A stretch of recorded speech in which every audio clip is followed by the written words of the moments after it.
Buenos días, mi nombre es Ariadna Cacique y junto con mis compañeros Mora María Fernanda, Osma Oriana y Sánchez Joaquín vamos a hablar sobre el desarrollo del aparato visual. Siguiente. El desarrollo del aparato visual, el ojo es el órgano de visión. Él puede captar la luz y él puede transformar esta energía lumínica en estímulos eléctricos que van a ser enviados al cerebro. El ojo posee distintos orígenes, que van a enviar diferentes señales de inducción para la posterior formación de las estructuras oculares. Entre estos orígenes podemos encontrar el neuroectodermo, que es derivado del prosencéfalo.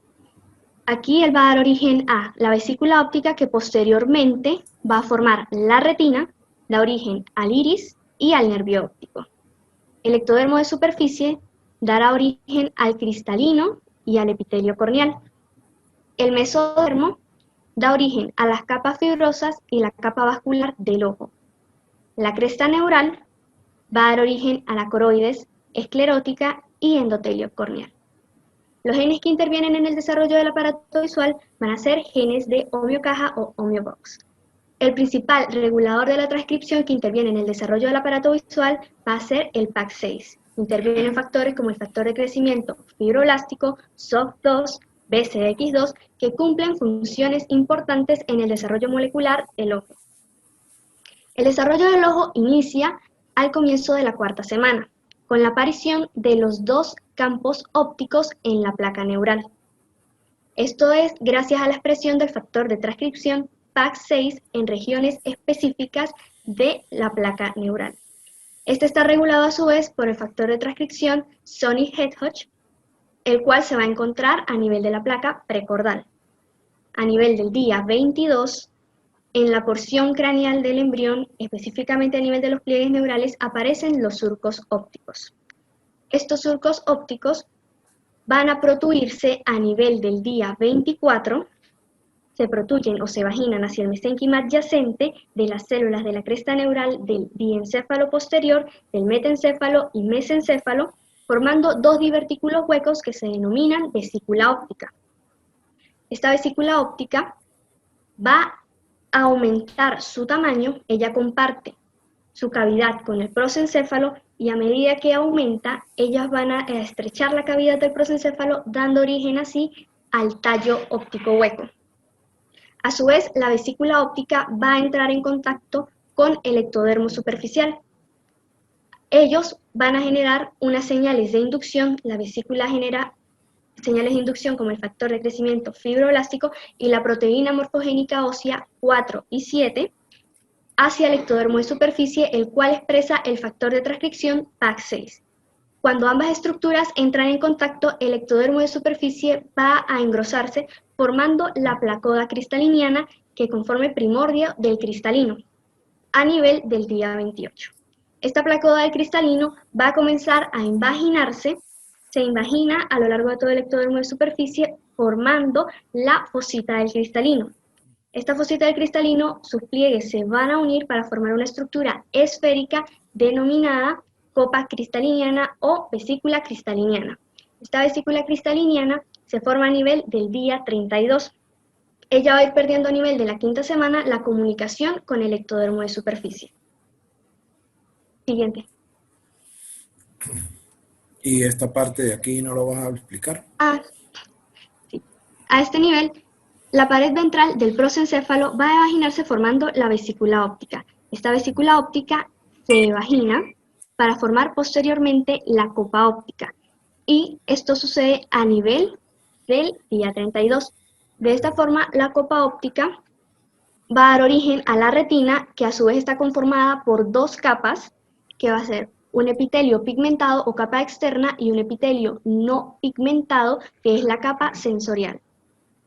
De igual forma, el ectodermo superficial, la vesícula óptica induce al ectodermo superficial para la formación de la placoda de cristalino, que se vagina formando la vesícula, la fosita cristaliniana y posteriormente la vesícula del cristalino. A partir de aquí se forma el cristalino. Además, el ectodermo de superficie va a inducir a la formación del epitelio anterior de la córnea. De esta forma, el mesénquima de la cresta neural va a participar en la formación de la esclerótica, que es una capa fibrosa, y la coroides, que va a ser la capa vascular del globo ocular. Bien. Bien. Bien, ya va. De aquí tengo que agregar algo, ¿no? Traten de revisar estas dos palabras, sevagina y Ajá. sevagina. Yo creo que aquí Sí. se vagina y aquí se invagina. Invagina, sí. Entonces, eso es lo que yo quería corregirles a ustedes. Ok. ¿Ve? Porque esto es importante, eso es importante. Porque si Sí. todas las dos se vaginan, entonces imagínense, vamos a tener un cristalino del tamaño gigante de la cabeza. Entonces, esta se evagina y esta se invagina. Invagina. Entonces, el ectodermo se invagina y la vesícula óptica se evagina. Que ya después, estos cambios que se producen a nivel de la vesícula óptica hacen que se forme una copa óptica. Bueno, ya ese es otro proceso de invaginación, pero ya es después de la evaginación. ¿Sí me entienden? Sí. Bueno, tengan cuidado con eso. Mire, esto se lo quería yo corregir a ustedes, pero no pude. Lamentablemente no pude. Ok. Vamos a ver si cambia. Porque este como que se pega a veces. Ajá. Sigamos. El origen del surco óptico y la evolución hasta formar la copa óptica, eso ya lo expliqué. Pero de esta porción podemos encontrar que los campos ¿No? oculares se van a determinar por la expresión del factor de transcripción PAC6, y aquí podemos encontrar el prosencéfalo, que a nivel del día 22 y al día 28 van a protuirse para formar las vesículas ópticas, y posteriormente entra en contacto con el ectodermo de superficie para formar la placa cristaliniana. Perfecto. Siguiente. La evolución de la copa óptica. La copa óptica se forma al mismo tiempo que se está formando la copa de cristalino, la vesícula del cristalino. Esto se debe a la migración de los filopodios de la vesícula del cristalino, que se dirigen hacia la vesícula óptica. La vesícula óptica se invagina y está compuesta por dos membranas o dos capas. Ella va a estar en contacto con el cerebro, el diencéfalo, a través del tallo óptico, que posteriormente va a pasar a formar el nervio óptico. La copa óptica se compone por dos capas: una capa interna más gruesa, que es la capa sensorial; una capa externa más fina, que es la capa pigmentaria. Ambas capas van a estar separadas por el espacio intrarretiniano. Este espacio corresponde a la cavidad original del cáliz óptico. Antes del nacimiento, este espacio va a desaparecer. La copa óptica va a alojar en su concavidad a la vesícula del cristalino, que a nivel de la quinta semana pierde contacto con el ectodermo de superficie. Esta estructura va a alojar a nivel de su superficie ventral y a lo largo del tallo óptico unos surcos lineales denominados fisuras retinianas o cisura coroidea. Esta fisura retiniana o cisura coroidea se va a situar a nivel de la porción ventral de la copa óptica. A nivel del centro de esta copa óptica se encuentra la porción más profunda de la fisura retiniana. Ella se denomina papila óptica y consiste en un pasaje el cual permite la comunicación de la retina neural con el tallo óptico. En esta porción van a migrar todos los axones de las células ganglionares de la capa interna de la retina, y a través de la expresión PAC6 ellos confluyen a través del tallo óptico para la formación del nervio óptico. Siguiente. A nivel del desarrollo del ojo, encontramos en esta porción la pared del prosencéfalo, del cual van a protuir los surcos ópticos para formar la vesícula óptica. La vesícula óptica recibe señales de inducción del mesénquima y va a formar, cuando entra en contacto con el ectodermo de superficie, la placoda del cristalino. Ella se va a invaginar. A lo que se invagina a todo lo largo del ectodermo de superficie, va a formar la fosita del cristalino y posteriormente forma la vesícula del cristalino a nivel del día 32. En esta porción, aquí se encuentra la vesícula del cristalino. Ella de igual forma va a invaginarse en el día 32 y la capa, aquí podemos encontrar la capa más interna de de la copa óptica que corresponde a la retina neural o a la capa sensorial, y en esta porción se encuentra el tallo óptico, donde podemos encontrar la protección de la arteria hialoidea. En esta porción ya la vesícula del cristalino ha perdido contacto con el ectodermo de superficie y se aloja en la concavidad de la copa óptica. Siguiente. La formación de la cisura coroidea, la evolución e importancia. A nivel de la superficie ventral de las copas ópticas y a lo largo del tallo óptico se van a encontrar unos surcos lineales. Se denominan cisuras coroideas. La importancia de la cisura coroidea radica en que ellos contienen un mesénquima vascular que permite la formación de los vasos sanguíneos hialoideos, con la formación de la arteria hialoidea, que es rama de la arteria oftálmica encargada de la vascularización de la capa interna de la copa óptica, la vesícula del cristalino y el mesénquima de la copa óptica.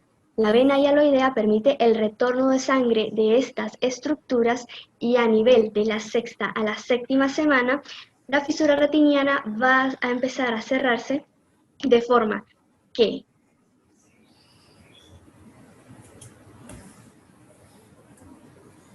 No la escucho. la porción distal de la arteria y vena hialoidea se van a degenerar, mientras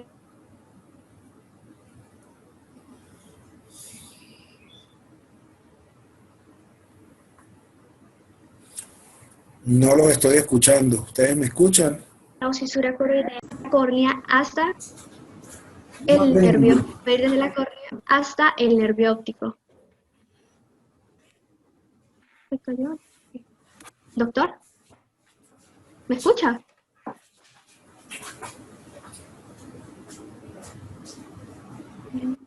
¿Doctor? Doctor, disculpe. Doctor, ¿nos escucha? Internet.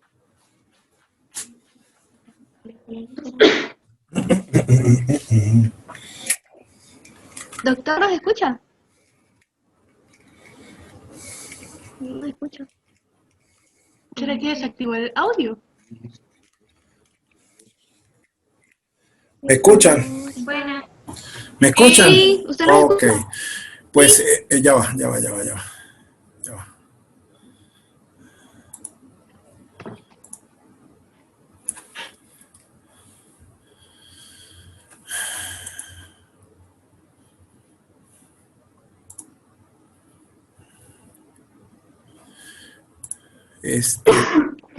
Espérense un momentico, jóvenes, ya va. Mira. Y ahora esto no me lo acepta.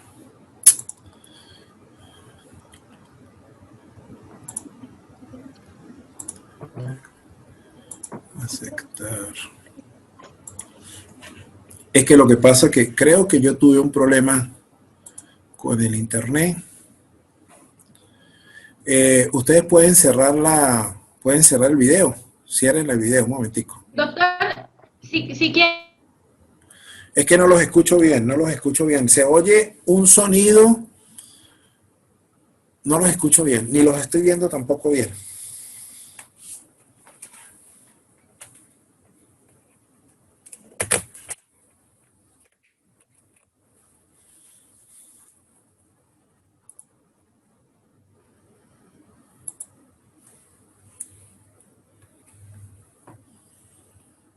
¿Me escuchan? Sí. Ok. Cerraron la pantalla ustedes, ¿verdad? Sí, el video. Ok. Entonces esperemos un momentico, ya.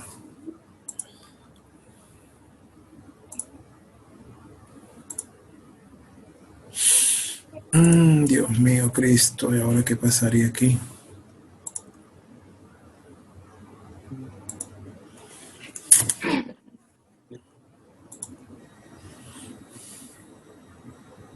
Sí, aquí pasó un problema. Vamos a ver qué ocurrió aquí con esto. ¿Volvieron las láminas? Sí. Sí. Ok, perfecto. Entonces ya estamos listos por aquí. Vamos a... Ok. Nosotros creo que estábamos aquí, ¿verdad? ¿Desde qué punto no me escuchó para volverlo a repetir? Mire, estábamos hablando aquí, donde usted estaba hablando de esto precisamente. Los labios de la cisura coroidea se fusionan. Ok. Durante la séptima semana, los labios de la cisura coroidea se fusionan y la abertura de la copa óptica se va a convertir en una abertura redonda, donde va a formar la futura pupila. Si este proceso no se realiza o no se cierra a nivel de la séptima semana, se puede producir una anomalía denominada coloboma. La coloboma se da por una abertura localizada que puede afectar desde la córnea hasta el nervio óptico. De igual forma, ella puede afectar al párpado, pero genera un mecanismo distinto. En el coloboma también podemos encontrar el coloboma retino-coroideo, que se basa en una abertura localizada en la retina. Este puede ser uni o bilateral y puede ser heredado por herencia autosómica dominante. En el coloboma del iris podemos encontrar una falla a nivel de la porción inferior del iris o a nivel del borde pupilar, donde se genera el conocido ojo de cerradura. Este se puede generar por una herencia autosómica dominante, por un factor ambiental, y puede afectar no solo al iris, sino que también puede afectar al cuerpo ciliar y a la retina. En esta porción podemos encontrar la copa óptica a través del dibujo del epitelio pigmentario de la copa óptica, donde posteriormente va a encontrarse en la capa interna la retina neural, el espacio intrarretiniano y la arteria hialoidea, que va a través de la fisura retiniana y va a pasar por la copa óptica y el tallo óptico. Cuando se degenera la porción distal de la arteria hialoidea, va a quedar el canal hialoideo. En este nivel del tallo óptico, la capa se encuentra la capa externa, la capa interna. Podemos encontrar aquí la porción de la fisura coroidea por donde pasa la arteria hialoidea. Cuando los axones de las fibras nerviosas de las células ganglionares pasan a través de la papila óptica para llegar al tallo óptico, la capa interna y la capa externa se fusionan por la gran cantidad de fibras nerviosas que atraviesa la porción interna recubierta por neuroglía. Entre otras anomalías podemos encontrar la microftalmia, que se da por un grupo heterogéneo, representa un grupo heterogéneo de defectos oculares. En esta porción, la microftalmia va a originar un ojo de tamaño pequeño que está asociado con otras anomalías como la trisomía 13 o la hendidura facial. También puede presentarse un ojo rudimentario de aspecto normal y la porción de la cara que se vio afectada suele tener un desarrollo insuficiente. De igual forma se presenta una órbita pequeña. En la microftalmia, el desarrollo del ojo se detiene antes o inmediatamente después de la vesícula óptica, formando así un ojo de tamaño pequeño que presenta ciertas anomalías oculares, ya que no se va a formar el cristalino. Si se detiene el desarrollo del aparato visual a nivel de la sexta semana antes de que culmine el cierre de la fisura retiniana, se va a originar un ojo de un tamaño un poco mayor, pero que presenta unas alteraciones oculares macroscópicas. De igual forma, si se detiene el desarrollo del ojo a nivel de la octava semana en el principio del periodo fetal, podemos encontrar un ojo de tamaño un poco más grande, sin embargo está relacionado con alteraciones oculares. La microftalmia puede transmitirse por herencia autosómica dominante, recesiva o ligada al cromosoma X, y también por agentes infecciosos como el Toxoplasma gondii, el virus del herpes simple y el virus de la rubiola. Gracias.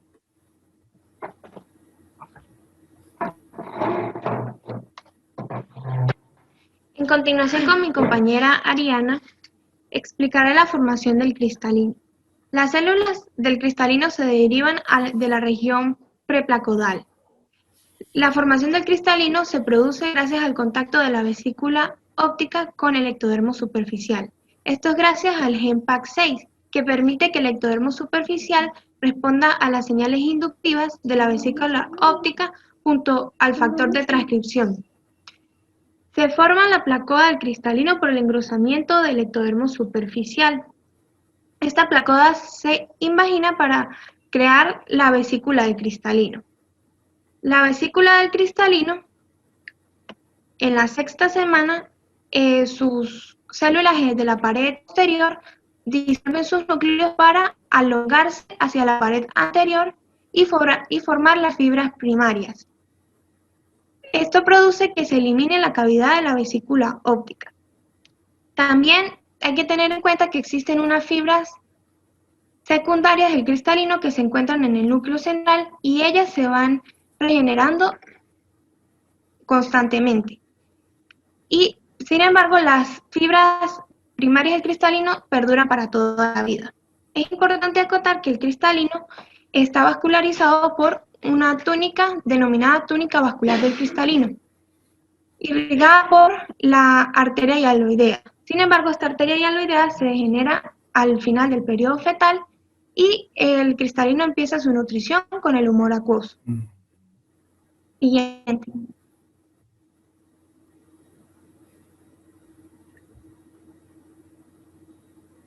¿Me escuchan? Doctor. Sí. Ajá. La retina se forma a partir de las paredes de la copa óptica.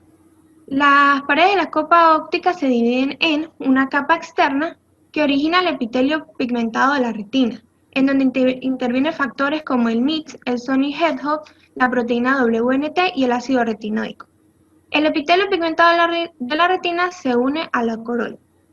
La copa óptica también se divide en la capa interna, que se diferencia en la retina neural, en donde intervienen proteínas como la BSX2 y la SOX2, que son fundamental para la diferenciación de la retina neural. La retina neural se distingue en una región ocular sensible a la luz, que da origen a fotorreceptores denominados bastones y conos, y cuerpos celulares de neuronas dipolares y ganglionares. Estos receptores cuentan con una cantidad de capas. Está la capa de fotorreceptores, la capa externa de núcleos de los núcleos de los bastones y los conos, y la capa interna, que son los núcleos de las células bipolares, y finalmente la capa donde se encuentran las células ganglionares. Y por último, también están las fibras nerviosas de los axones de las células ganglionares que se dirigen hacia el tallo óptico. Se dice que la retina neural queda invertida, porque al la vesícula invaginarse se invierte la retina óptica. Siguiente.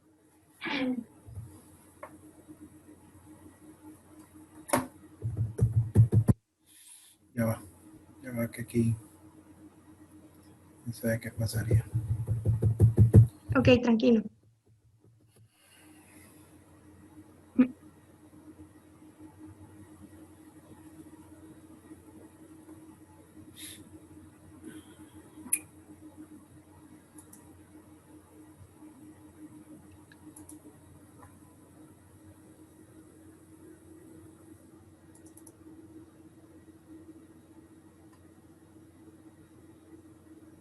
Ya puedo verla otra vez.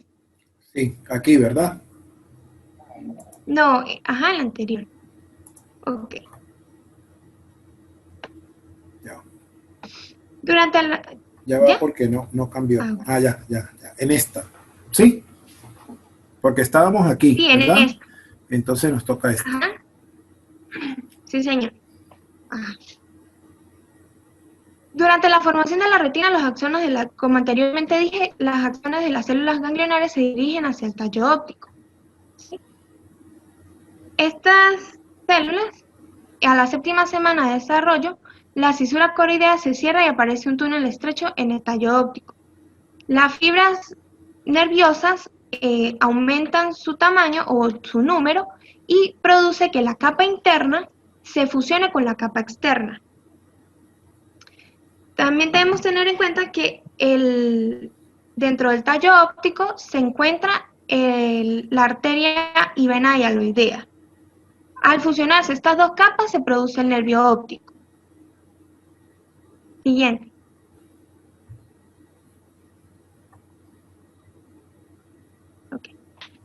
El cuerpo ciliar es una prolongación en forma de cuña de la coroides. Su superficie interna se proyecta hacia el cristalino y forman los procesos ciliares. Se debe tener en cuenta que el cuerpo ciliar tiene un doble epitelio. El epitelio interno no pigmentado que se origina de la copa interna de la copa óptica y se continúa con la retina neural. Y un epitelio externo pigmentado que surge de la capa externa de la copa óptica y se continúa con el epitelio pigmentado de la retina. El músculo ciliar se encuentra en el cuerpo ciliar y se encarga del enfoque del cristalino y del tejido conjuntivo. En la foto podemos observar los músculos ciliares y la doble capa del epitelio del cuerpo ciliar. Siguiente.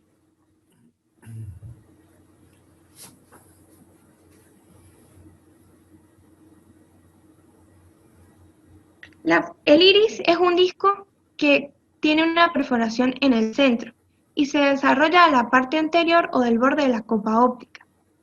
Crece hacia dentro y cubre una parte o un poco de la copa del cristalino.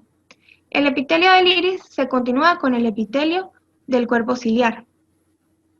Y la estructura del tejido conjuntivo deriva de las células de la cresta neural y los músculos dilatadores y esfínter de la pupila derivan del neuroectodermo de la copa óptica.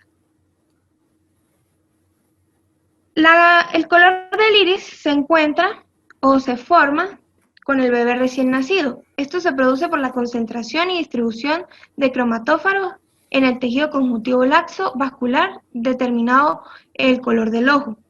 Si el pigmento de la melanina se limita en el epitelio pigmentado de la superficie posterior del iris, el ojo se ve azul. Y si la melanina se distribuye en todo el estroma del iris, el ojo se toma color pardo. Es importante acotar que el bebé recién nacido tiene el iris de color azulado, sin embargo, a los 3 meses cambia el color o se define el color del iris. Siguiente. Ya va. También intervienen en el color del iris unos genes, ¿verdad? Unos genes que se los voy a descifrar.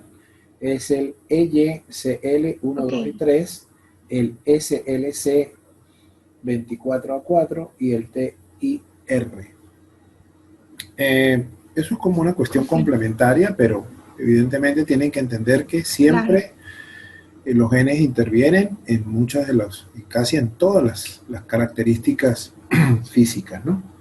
Entonces, claro, la cantidad y el tipo de melanina y los melanocitos del estroma influye mucho, pero también influyen estos genes que yo les acabé de mencionar, ¿de acuerdo? Ok.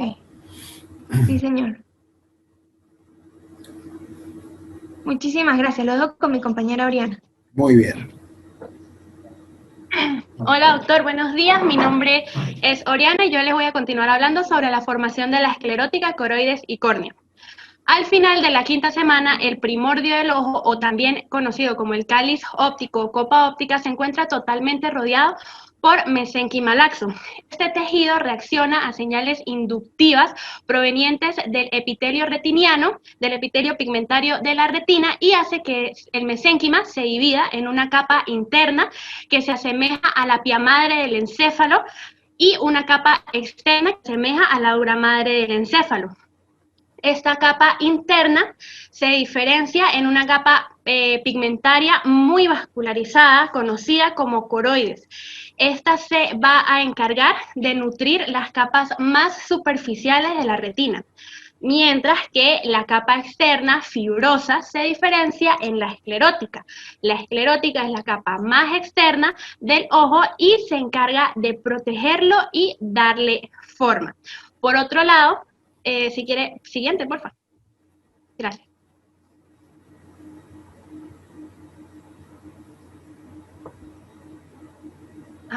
Por otro lado, tenemos la formación de la córnea. La córnea es la capa más externa de lo que es el polo anterior del ojo.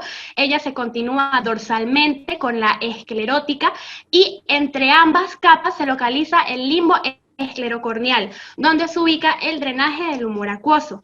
La córnea actúa como una especie de escudo protector para el ojo que evita el paso de polvo, microorganismos y también controla la cantidad de luz que penetra en el ojo.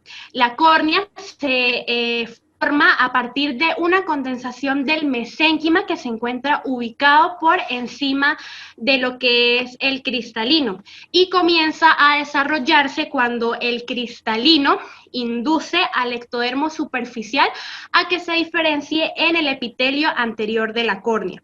En un principio, este epitelio anterior de la córnea se encuentra formado por una lámina basal de células cúbicas cubierta por una capa de células planas, conocida como el peridermo. Esta lámina basal del epitelio anterior de la córnea comienza a secretar colágeno tipo 1, tipo 2 y tipo 9 y se forma el estroma primario de la córnea.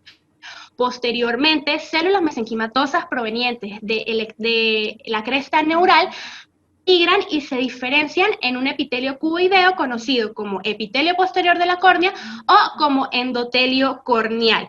A este nivel de desarrollo, la córnea se encuentra formada por un epitelio anterior, el estroma primario y el endotelio corneal. Posteriormente, cuando el endotelio corneal ha formado una capa continua, este comienza a sintetizar grandes cantidades de ácido hialurónico provenientes o secretados del estroma primario. Esto causa que este último sufra un agrandamiento debido a la gran captación de agua por parte del ácido hialurónico. Y es gracias a este agrandamiento del estroma primario que se produce una segunda migración celular y las células se diferencian en fibroblastos o también conocidos como hialocitos y que se encargan de generar parte de lo que es el ácido hialurónico y así es como se transforma el estroma primario en el estroma secundario. El epitelio anterior de la córnea y el epitelio posterior de la córnea secretan células de la lámina basal y forman la membrana de Bowman y la membrana de Semmet respectivamente, es decir, el epitelio anterior forma la membrana de Bowman, mientras que el epitelio posterior forma la membrana de Semmet. Las capas de la córnea desde afuera hacia adentro son, primero tenemos el epitelio anterior de la córnea, o epitelio externo, luego encontramos la membrana de Bowman, el estroma secundario, la membrana de Semmet y por último el endotelio corneal. Por lo tanto, la córnea se origina a partir de tres fuentes: el epitelio corneal externo, derivado del ectodermo superficial, el mesénquima derivado del mesodermo, que continúa con la esclera en desarrollo, y las células de la cresta neural, que migran desde el borde del cáliz óptico y se diferencian en endotelio corneal. Al final de desarrollo, la córnea adquiere ese aspecto transparente, que es lo que en realidad le permite como enfocar las imágenes de la retina por una eliminación de agua. Y esta eliminación de agua se da por medio de dos mecanismos. El primero es la degeneración de ácido hialurónico por parte de los hialocitos o de los fibroblastos, y el segundo mecanismo se da por eliminación de agua a través del epitelio posterior de la córnea. Acá intervienen las glándulas tiroideas que hacen que el epitelio posterior bombee grandes cantidades de sodio, y pues al salir el sodio, sale el agua también y se introduce en la cámara anterior del ojo. Siguiente, por favor. Ok, continuamos con la formación de la cámara anterior y posterior del ojo. Okay, la cámara anterior se origina a partir de un espacio en forma de hendidura que aparece entre el cristalino y la córnea embrionaria. El mesénquima ubicado por encima de este espacio, gracias a la vacuolización de la cámara anterior, hace que se divida en una capa interna y en una capa externa. La capa interna es la membrana iridopupilar o también conocida como membrana pupilar, que se ubica entre el iris y el cristalino. Esta membrana desaparece a medida que avanza el desarrollo. pero en el caso de persistir puede aparecer como una banda de tejido conjuntivo por delante de la pupila de lo que es el recién nacido, más que todo en los recién nacidos prematuros. Esto no afecta la visión de ninguna manera y se atrofia progresivamente. Es muy rara la vez en que la membrana pupilar persiste totalmente. En este caso se produce algo conocido como atresia congénita de la pupila y pues en este caso sí hay que recurrir a una intervención quirúrgica para poder tener una pupila adecuada. La cámara anterior del ojo se encuentra cubierta por células mesenquimatosas aplanadas. Por otro lado está la cámara posterior del ojo. Esta deriva de un espacio que se forma en el mesénquima por detrás del iris embrionario y por delante del cristalino. Cuando desaparece la membrana iridopupilar o la membrana pupilar y se forma la respectiva pupila, la cámara anterior y la cámara posterior del ojo se comunican entre sí junto con el seno venoso escleral circunferencial y ambas capas contienen humor acuoso. Siguiente, por favor.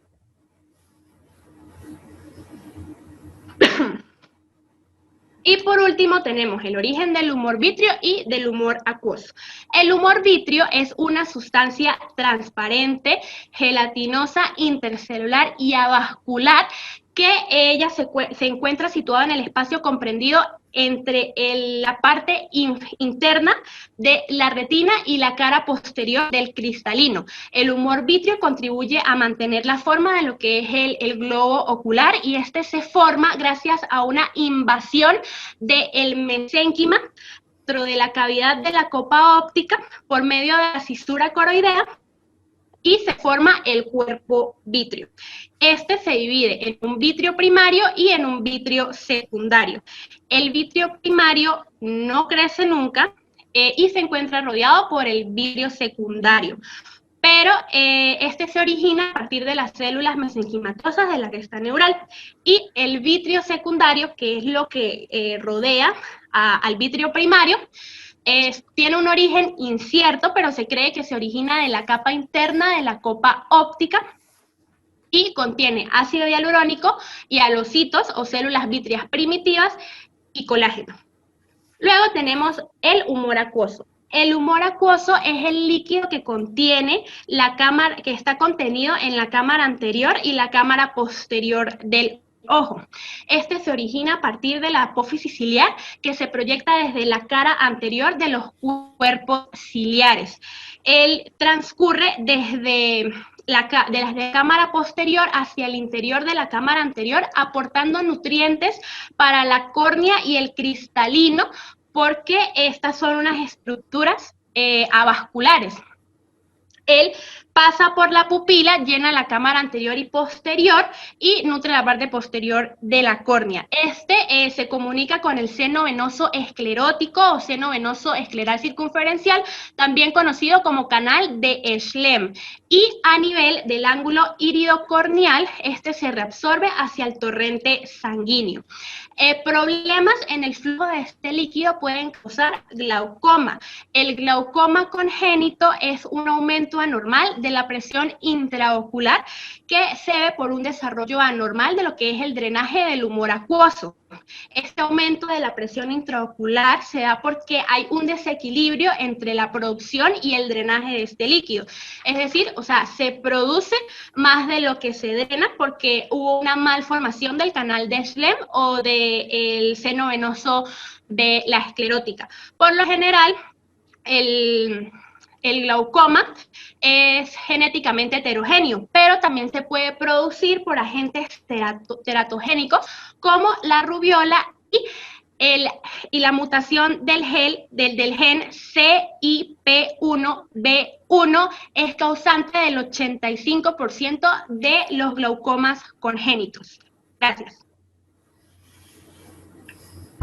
Ahora los dejo con mi compañero Joaquín. Gracias.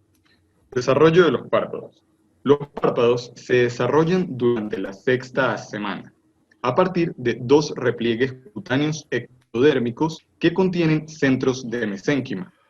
Los párpados van a aproximarse y fusionarse durante la semana 10, y van a permanecer de esta manera hasta la semana 26.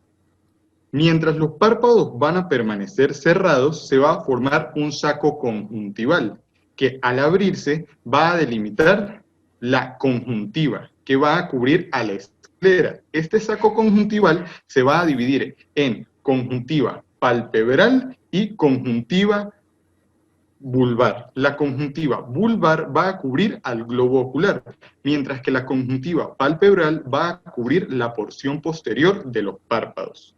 Este saco conjuntival, al estar expuesto a agentes externos, suele inflamarse, lo que da origen a la enfermedad de la conjuntivitis. Entre las semanas 26 y 28, los párpados pueden abrirse y cerrarse. Al igual, las pestañas y las glándulas palpebrales van a derivar del ectodermo superficial. Siguiente, por favor.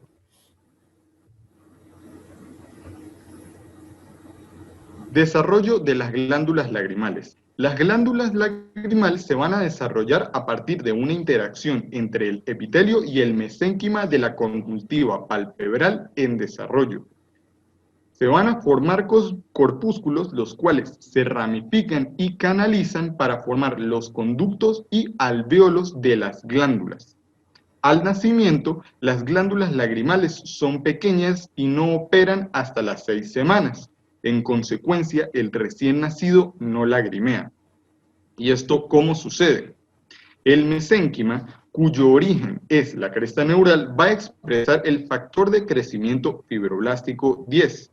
Este va a inducir al epitelio de la conjuntiva, cuyo origen es el ectodermo superficial, a que exprese PAX6.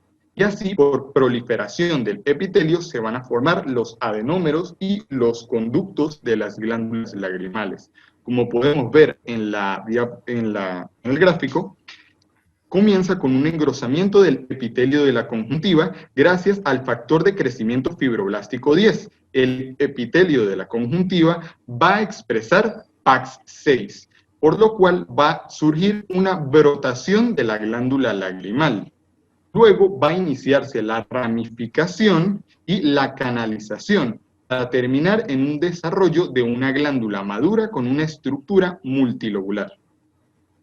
Siguiente. Ahí les mandé una diapositiva para que ustedes vean qué pasa cuando una glándula lagrimal se inflama. Yo creo que ya la recibió. No lo ha recibido la compañera. Eso se llama chalacio. De todos modos, cuando la reciban, pues la ven para que vean cómo se ve una glándula lagrimal inflamada. Te lo mandé por WhatsApp. Perfecto. Ok. Anomalías en el desarrollo del aparato visual. Debido a la complejidad en el desarrollo de los ojos, pueden ocurrir varias anomalías congénitas. Aunque la mayor parte de ellas son raras, el tipo y la gravedad de las malformaciones va a depender de la etapa embrionaria en la cual se detiene o se altera el desarrollo. Alteraciones oculares, anoftalmia y microftalmia. La anoftalmia es la ausencia del ojo, mientras que la microftalmia es la presencia de un pequeño ojo en la órbita. En la anoftalmia podemos observar que hay un desarrollo de los párpados, pero también podemos observar que hay una falta de desarrollo en las órbitas oculares. La anoftalmia en tejidos histológicos suele detectarse lo que es el tejido ocular, algunas pruebas. La anoftalmia suele estar relacionada con otros tipos de malformaciones como malformaciones cráneocerebrales graves. En la anoftalmia avanzada, en la anoftalmia se divide en anoftalmia primaria y anoftalmia secundaria. En la anoftalmia primaria podemos ver que se suspende el desarrollo ocular a partir del inicio de la 4ª semana y esto debe a una insuficiente formación del desarrollo de la vesícula óptica, mientras que en la anoftalmia secundaria se suprime completamente el desarrollo del prosencéfalo. La falta de globos oculares es una de varias malformaciones que puede ser resultante de esta anoftalmia. Microftalmia. La microftalmia puede ser un ojo de aspecto normal con un ojo de aspecto normal con tamaño miniatura, o puede ser un ojo de aspecto muy pequeño con anomalías oculares máximas. La microftalmia suele estar relacionada con hendidura facial y trisomía en el cromosoma 13. Como vemos en la etiología, las alteraciones cromosómicas están en trisomía 13 y 18, al igual como las mutaciones de un gen como el SOC2, PAX6, OTX, CHX10 y TRAX. También existen factores ambientales como infecciones estacionales, solventes y fármacos. Siguiente. Alteraciones del iris. Coloboma del iris es cuando falta una porción del iris y se observa un orificio, muesca o fisura que va desde la pupila hasta el borde del iris. Este puede afectar solamente al iris y extenderse al cuerpo ciliar, coroides, retina y nervio óptico. Este se produce por una falta de cierre en la cisura coroidea en la 7ª semana. Este coloboma no va a afectar a la visión. Heterocromía. La heterocromía es una alteración en la pigmentación iridiana, de manera que el iris de cada ojo es diferente cada color. En los humanos es una afección muy rara, resulta más común en los gatos y perros. Es benigna y no hay otros defectos asociados. En menor frecuencia es una anomalía congénita, asociada a síndromes como el de Sturge, Weber, Vanderburg y Parry-Romberg. Siguiente.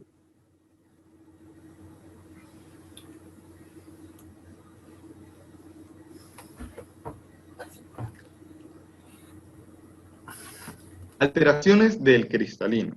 La catarata congénita es la opacidad del cristalino. Es de las alteraciones congénitas más comunes y afecta a 1 a 15 niños de cada 10.000 nacimientos. Estas causas son diversas, como defectos genéticos heterogéneos, como conexinas del cristalino, acuaporinas o el citoesqueleto, factores cromosómicos como el síndrome de Down, ingesta de fármacos como corticoides, sulfonaminas, deficiencia de vitaminas como vitamina A, B1, C y ácido fólico, e infecciones intrauterinas como rubiola, herpes y citomegalovirus. Las infecciones intrauterinas como la rubiola y el herpes suelen atravesar la membrana placentaria durante el periodo embrionario tardío y durante el periodo fetal temprano. La afaquia es la ausencia del cristalino. Este es un defecto muy raro y se asocia con la aplasia del segmento anterior del ojo. La afaquia en los casos familiares se ha identificado con la mutación del gen FOX3, que es un factor de transcripción en forma de horquilla, que está relacionado con la formación del iris. Por lo cual tiene sentido que al alterarse este gen o este factor de transcripción, tiende a faltar el cristalino, perdón, me equivoqué, era a desarrollar la formación del cristalino. Gracias. Bueno, chicos, muy bien, muy bien, muy bien.